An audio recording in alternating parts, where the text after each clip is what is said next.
जय सिया राम।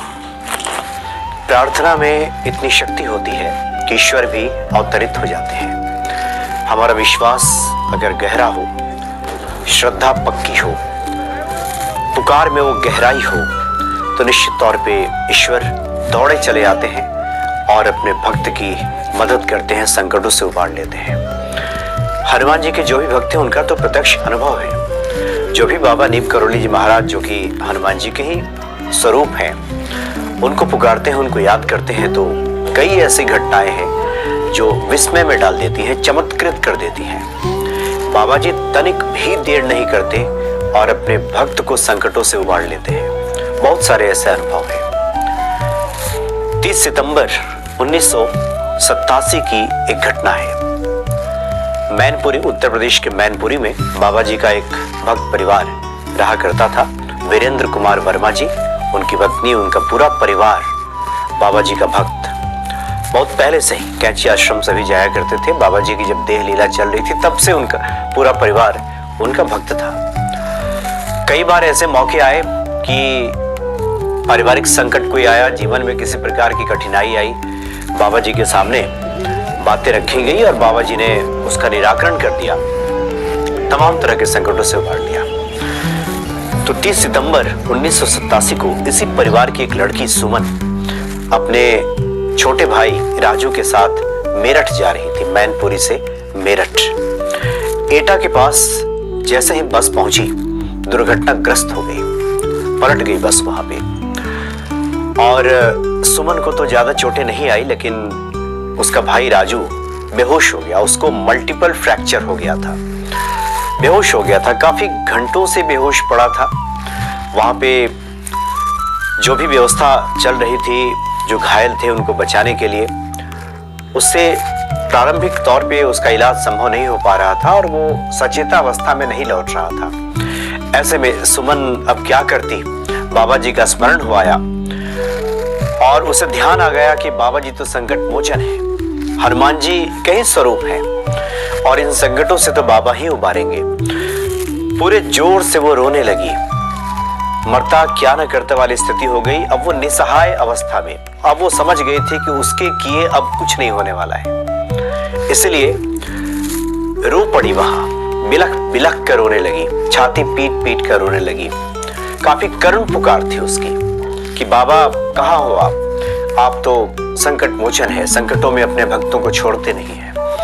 और इतनी बड़ी विपदा, इतना बड़ा संकट आ गया है हमारे जीवन में। भाई अचेतावस्था में पड़ा है, ये बेहोश है, पूरा परिवार आपकी पूजा आराधना करता है और इस संकट की घड़ी में अभी तक आप कहाँ हैं? आइए और हमें उबारिए इस संकट से।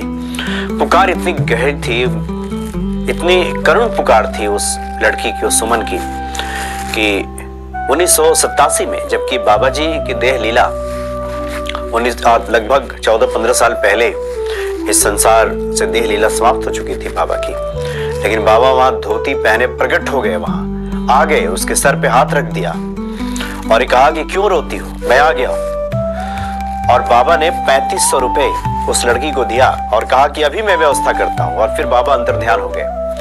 बाद में बाबा ने उन्हीं के वीरेंद्र कुमार वर्मा जी के एक दोस्त, जो कि असिस्टेंट इंजीनियर के पद पे थे, कहीं वो दूर रास्ते से जा रहे थे, तो बाबा जी ने उनकी गाड़ी वहां रुकवा करके उनसे कहा, वो पहचान नहीं पाए बाबा जी, वो उनसे कहा कि आपके परिचित मित्र की लड़की इस अवस्था में है, आप वहां से जाइए, उसकी मदद कीजिए, डॉक्टर के यहाँ पहुंचाइए।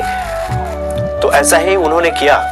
जो उस परिवार के जो पारिवारिक मित्र थे, वीरेंद्र कुमार वर्मा जी के जो पारिवारिक मित्र थे, यानी बाबा ने जाकर के उनको भेजा और कहा कि जाइए, उसको ले जाइए, उसके घर पहुंचाइए। और उसके पहले बाबा जी ने 3500 रुपये उस लड़की को दे दिया था कि आवश्यकता पड़ेगी, डॉक्टर को देना होगा, तो ये तुम पैसे देना। तो इतने दयालु हैं बाबा नीम करोली जी महाराज। देह लीला भले ही उनकी समाप्त हो गई थी, 1973 में इस संसार को छोड़ गए थे।